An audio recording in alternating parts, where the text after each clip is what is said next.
Romance of the Three Kingdoms, Chapter 89. We're stepping into a really high-stakes moment, Zhuge Liang's long campaign against the Nan Man. Right, the southern barbarians. Exactly. So let's start where the campaign almost died right at the beginning. The West Air River. The river itself, okay, the current wasn't the main issue. ZL's engineers hit this immediate paradox. They try to cut down timber to build rafts, the standard approach. Sure, makes sense. But the wood immediately sinks. The source describes it perfectly. Oli neo main. Its wood, upon reaching the water, all sinks. Which is just baffling, right? If you're ZL's engineer, your basic physics is failing you. Standard solutions are useless right out of the gate. Talk about a showstopper. It completely highlights how vulnerable Zhuge Liang is when he's operating outside his known territory, away from familiar resources. That's a staggering logistical problem. Your whole campaign could just stop right there. And this is where that local intelligence becomes absolutely priceless. Zhuge Liang's ZL turns to Liu Kai, his advisor who knows the region. Liu Kai. Crucial figure here. He provides the key insight. Upstream, there's a mountain just full of bamboo. And not just any bamboo. Some pieces are several measures in circumference. Huge, buoyant stuff. So the solution wasn't better engineering of the wrong material. It was finding the right material, based entirely on local knowledge, something ZL couldn't possibly have known sitting back in Shu. Exactly. So ZL immediately shifts gears. He deploys, 30,000 troops? 30,000, yeah. A huge number just for resource gathering. To fell millions of these bamboo rods and float them downriver. Then they construct this incredible floating bamboo bridge, a Zhuge, over 10 zhang wide. Which is what, roughly 100 feet wide, maybe more? Easily. A massive, secure crossing built practically overnight. It shows ZL could adapt his engineering on the fly, which is brilliant. And it really underscores how critical it is to blend that military planning with rapid engineering and, crucially, listening to the local experts. Right. But ZL didn't just storm across once it was built. He immediately used the river and this new floating bridge, the Fuqiao, defensively, set up a fortress camp on the north bank. Like using the river as a moat and the bridge as the gate. Precisely. Earthworks like a city. This secure base then becomes the launching point for the whole psychological game that follows. Which brings us straight to the fourth capture. Yeah. Menghuo finally arrives, absolutely furious, leading hundreds of thousands of Nan Man troops. The descriptions are something else. Aren't they? Menghuo, in rhinoceros leather armor, red helmet, riding this red-haired ox. Yeah. And his soldiers, nearly naked, operating on pure rage. Yeah, raw fury. And ZL spots this immediately. He calls it their mad malice, their Kuang E Zhenshen. He knows it's too high energy, too undisciplined. Exactly. They're overeager, running on adrenaline. So ZL, sitting calmly in his carriage, refuses to engage, tells his own generals, who are getting impatient, Understandably, that they have to wait. Let the enemy's spirit flag, let their discipline start to fray. Strategic patience. Ultimate strategic patience. So after several days, ZL sees it. He notes their lassitude, dushidai. They're getting bored, sloppy. And now it's time. Let's unpack this feigned retreat, because the layers here are fantastic. It wasn't just about catching Menghuo again. No, it was about humiliation. Proving ZL could beat him without even needing a big battle. Publicly showing him up. It's deception on top of deception, right? Yeah. And it plays perfectly into Menghuo's own paranoia about ZL always using tricks. ZL uses Menghuo's own bias against him. So the trick has these key parts. First, the bridge switch. Made gets secret orders. Retreat across the river, immediately dismantle that huge bamboo bridge, and then float it way downstream. Creating a crossing point for Zhao Yin and Wei Yan's flanking forces later. Brilliant logistics again. Isolates Menghuo on the south bank and uses the solution to the first problem, the bridge, as the key part of the trap. Then comes the psychological hook, Zhang Yi's role. Right. Leave behind hundreds of grain carts, maybe some broken stuff, and keep fires burning in the abandoned camps. Du Shedong Hung. Lots of lights and fires. Make it look like a hasty, maybe panicked retreat, but just enough order to make Menghuo suspicious, but ultimately misinterpret it. And Menghuo totally bites. He sees the fires, the abandoned stuff. His brother Mengyu is cautious. He's like, wait a minute. But Menghuo dismisses him. He's convinced ZL must be fleeing because of some emergency back north. Maybe Wei or Wu are attacking Shu. He assumes the fires are just a weak bluff, doubtful soldiers. So he pursues, sets up camp near the north bank, and starts figuring out how to build his own raft across. He completely missed the real signals. ZL's retreat, while looking hasty with the fires, was actually quite orderly in other ways. Then, boom, fire, drums erupting from the flanks. Zhao Yun, Wei Yan, they've crossed downstream using the repositioned bridge. The trap springs. Menghuo panics, realizes he's surrounded, tries to flee through the back roads. Runs right into Zhao Yun. Then Mandai cuts off another route, loses almost all his men. In pure desperation, he just charges towards where he thinks ZL is. And this is the final, just exquisite humiliation. He's charging ZL, who's just sitting there calmly in his little carriage. Watching the whole thing unfold, probably smiling. Only to fall straight into a hidden pit, a Xiankang, and Wei Yan nabs him. Captured. The 4th time. Entirely through misdirection, logistics, and exploiting Menghuo's own psychology. But then here's where you really see ZL's bigger strategy kick in.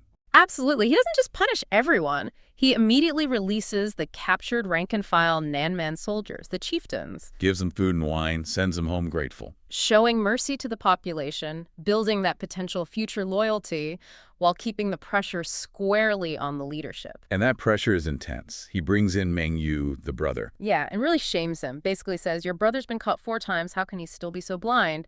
But then releases him. To go back and advise Menghuo, ensuring that message of ZL's seeming invincibility, his mastery, gets right back to the king. It's psychological warfare. Then Menghuo himself is brought in. ZL pretends he's finally had enough, orders his execution. And Menghuo is just pure defiance. Stands tall, says ZL only wins because he uses these specialized tricks. Zuan Shigunji demands to be released again so he can get his revenge. Now, wait a second. Is Menghuo wrong? ZL did just use a trick. A brilliant one, but still a trick.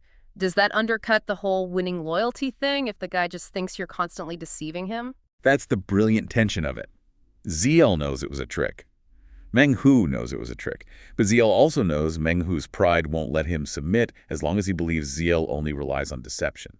Ah, so ZL needs to beat him in a way that can't be called a trick. Exactly. So ZL laughs it off, releases him again. But this time, he sets the condition, the binding promise. If I capture you a 5th time, you have to surrender completely. No more excuses. And Menghuo, still furious, still confident he can counter mere tricks, agrees instantly. Okay, so ZL understands now. The next encounter has to be different. It has to be in an arena where tactics and deception are nullified, where ZL has to overcome something elemental. And that elemental test is coming, and it is brutal. Menghuo retreats south, way south, to Tulong Cave, Tulong Dome. Hosted by King Duosi, Dumsita Wang. And this introduces a completely different kind of defense, one based entirely on, well, poison and geography. Duosi's plan is genius because it dictates everything. It takes away ZL's choices. He advises Menghuo block the safe path. Right, the easy northeast route. Flat ground, good water, block it completely with wood and stone, make it impassable. Forcing ZL onto the only other route, the northwest path. And this path is a nightmare.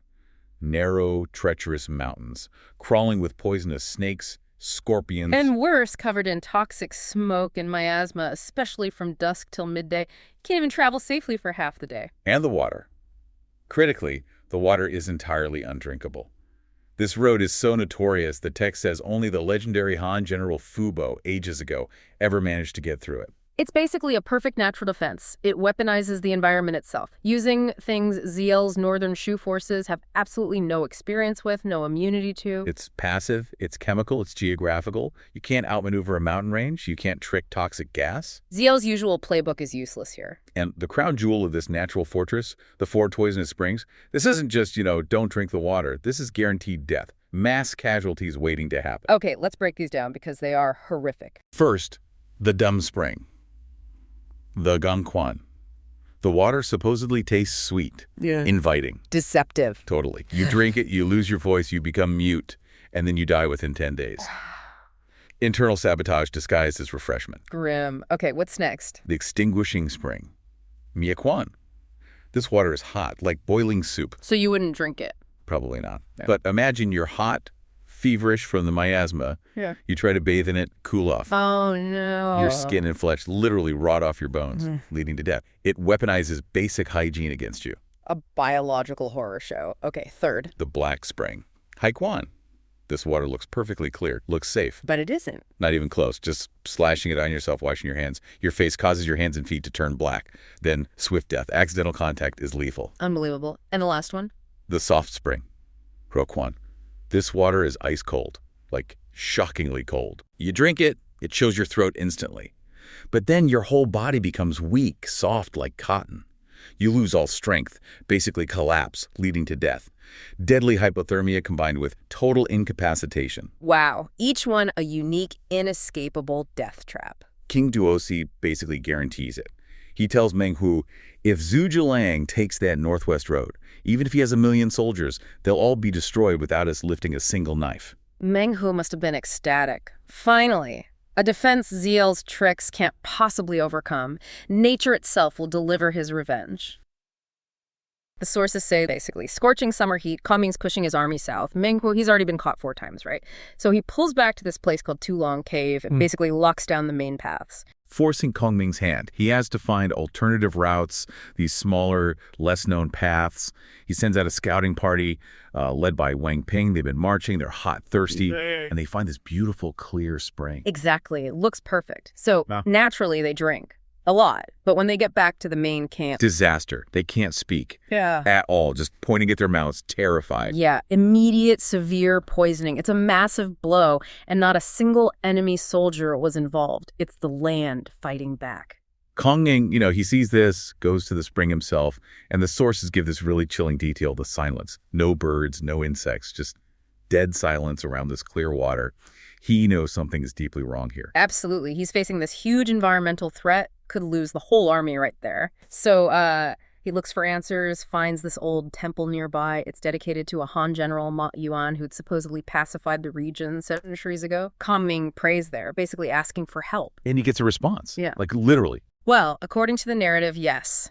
An old man appears, says he's the local mountain god, sent by Ma Yuan to guide Kongming. Wow. Okay, so the mountain god explains what's going on. He does more than that. He reveals the full scale of the problem. It's not just one poison spring.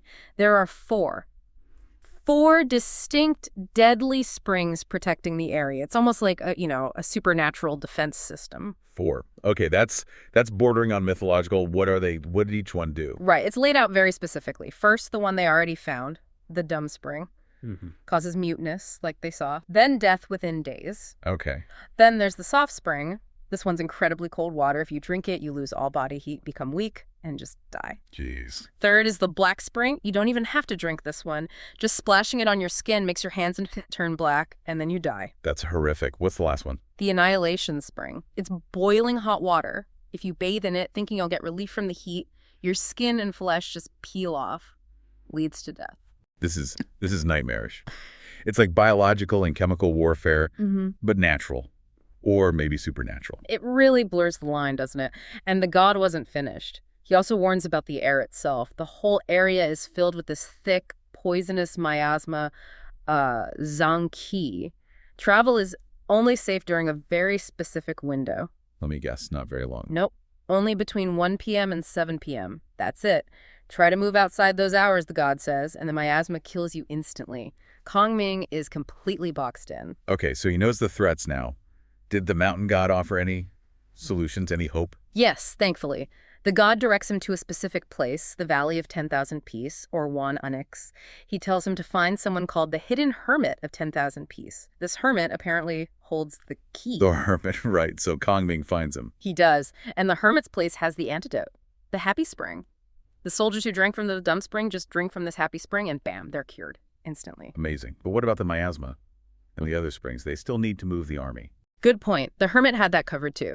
He tells them bathing in the stream near his place, the Wan Onyx itself, cures any sores from bad water or early miasma exposure.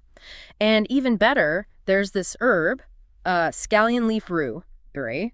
Chewing its leaves protects you completely from the miasma. Okay, so that's the practical solution. Now they can move freely, right? But who was this hermit? Did he reveal himself? He did. After helping them and apparently recognizing Kongming straight away, the hermit tells him his real name, Mengji. Wait, Mengji, as in related to Menghuo? Exactly. The hermit is Menghuo's own elder brother. No way. Yeah. So why is he hiding out here helping his brother's enemy? What's the story? Well, Mengji explains it very clearly. He says he basically disowned his family. He fled and changed his name because his 2 younger brothers, Menghuo and Mengyu, were, in his words, wicked. They refused to submit to, proper imperial rule, Wanghua, and he couldn't stand by it. He chose his principles over his family. That's quite a statement. What did Kong Ming make of that? He was deeply impressed. So impressed, he actually offered to recommend Mengji to the emperor, make him a king or a high official. And Mengji Flatly refused. Said he'd escaped the world of power and ambition years ago and had no desire to go back. He valued his peace and integrity more. It really makes you think, doesn't it? That clash between, I guess, moral conviction and family loyalty, especially during wartime. Definitely. So, okay, the poison and miasma are sorted, thanks to Mengji. But there's still a logistics problem. Water, right. They can't just drink from any old stream. Exactly. Mengji warns them that even normal-looking surface water can be dangerous because of, poison from willow pollen or something similar. He advises them, dig wells, deep wells. Sensible advice. So they start digging. They do. The army digs. 20 wells, maybe more, deep ones. And they find nothing. Every single well is completely dry. Oh, no. After everything, now they're facing death by thirst. The morale must have just plummeted. Totally. Panic starts setting in. They've beaten the magic springs, beaten miasma, and now they're going to die of simple thirst. Kong Ming sees this. He knows tactical genius isn't the answer here, so he sets up an altar, burns incense, and prays directly to heaven. What did he say? What was the appeal? It was pretty direct. He basically said, look, if the mandate of heaven hasn't run out for the Han Dynasty, if our cause is just, then we need water. Now. Otherwise, he said, he and his entire army would rather die right there than retreat in failure. It's a huge gamble on, faith or destiny. Did it work? The very next morning, every single one of those 20-plus wells was brimming with fresh, sweet water. Ganquan, the text calls it. Wow. Okay, whether you see that as a miracle or just, incredibly good timing hitting the water table, it worked. It saved the army. It absolutely did. Morale restored. They finally have safe water. They're protected from miasma, and they can advance towards Menghuo's stronghold, Tulong Cave. So Menghuo and his main ally there, Duosi, they must have seen this, right? The Shu army just marching through unharmed. Oh, they saw it. And they were baffled. Duosi apparently just stares and says something like, they must be a divine army. They couldn't understand how Kong Ming was overcoming these natural defenses. Just as they're trying to figure out what to do, though, something else happens, an unexpected arrival. Right. Reinforcements arrive, but for Menghuo, it's Yang Feng, the chief from Silvermine Cave. He shows up with, get this, 30,000 troops clad in iron armor, plus his 5 sons, all warriors. 30,000, that's huge. That must have felt like salvation for Menghuo. Absolutely. Menghuo is overjoyed. He thinks his luck has finally turned. He throws this big celebratory feast for Yang Feng and his sons. Okay, I feel like I know where this is going. Feasts in these stories rarely end well for the host. You got it. During the feast, Yang Feng suggests some entertainment. He brings in a troupe of female dancers, Menghuo, who perform this elaborate knife and shield dance. Everyone's watching, captivated. The perfect distraction. Perfect. While Menghuo and his brother Mengyu are distracted, Yang Feng signals 2 of his sons. They go forward, pretending to offer ceremonial wine to Menghuo and Mengyu. As the brothers reach for the cups, Yang Feng shouts an order. His sons grab Menghuo and Mengyu, seizing them instantly. Duosi gets nabbed in the confusion, too. Whoa! Betrayal. Just like that. What about the dancers? The sources mention they sort of moved to block anyone trying to interfere immediately. It was well planned. Menghuo is screaming, how could you betray your own people? And Yang Feng's reason. It wasn't just ambition. Nope. Yang Feng explains very clearly. He says his family, his sons, his nephews, they owe Kong Ming a massive debt. Hu Mengzian, a life-saving grace. Kong Ming had apparently saved their lives sometime earlier. So, this betrayal of Menghuo, it was Yang Feng repaying that debt of honor to Kong Ming. Loyalty trumped tribal alliance. Incredible. So that's the 5th capture. Not through battle, not through magic's flows, but through past kindness leading to present betrayal. Exactly. Kong Ming leveraged a past good deed into a strategic victory. Menghuo is brought before him, captured yet again. And is he finally ready to submit? 5th time's the charm. Not a chance. He's furious. He basically tells Kong Ming, this doesn't count. You didn't beat me. Yang Feng betrayed me. It was internal politics. He's completely defiant. Still blaming everyone but Kong Ming's strategy or, his own repeated failures. Pretty much. And then he does something really bold. He issues a challenge to Kong Ming. He says, look, the only way I'll ever truly submit is if you capture me at my ancestral home, Silvermine Mountain, Yin Kangshan. He boasts about its defenses, 3 rivers, strong passes. says it's impossible. He's basically daring Kan Ming to attack him in his strongest position after being captured 5 times. That's gutsy. Or maybe foolish. Or desperate. Maybe he thinks it's his only chance. Kan Ming just laughs. He accepts the challenge, and then, true to his pattern, he releases Menghuo again, lets him go, along with Mengyu and Duosi, gives them fresh horses, supplies, the works. This strategic mercy, it's got to be messing with Menghuo's head, right? Constant capture, constant release. It's definitely part of the psychological game. Yeah. But this time, the release comes with something new, something much darker. What's that? Kan Ming gives him a final warning. He says, basically, okay, go back to Silvermine Mountain, but if I capture you again a 6th time and you still refuse to submit, it won't just be you who pays the price. I will exterminate your entire 9 clans, Jingzhu. Whoa. Okay, the 9 clans. That sounds serious. What exactly does that entail? That's not just him and his brother, is it? No. It's total annihilation of the lineage. It traditionally includes 4 generations up through your paternal line, 3 through your maternal line, and 2 through your wife's line. Everyone connected. Your parents, grandparents, great-grandparents, children, grandchildren, siblings, cousins, aunts, uncles, in-laws. Everyone. Wiped out. So Kan Ming just escalated from strategic mercy to threat of complete dynastic extinction. Precisely. The game just changed entirely. Mercy is off the table if Menghuo defies him again. He's driving Menghuo back to that specific location, Silvermine Mountain, but now with the ultimate consequence hanging over his head.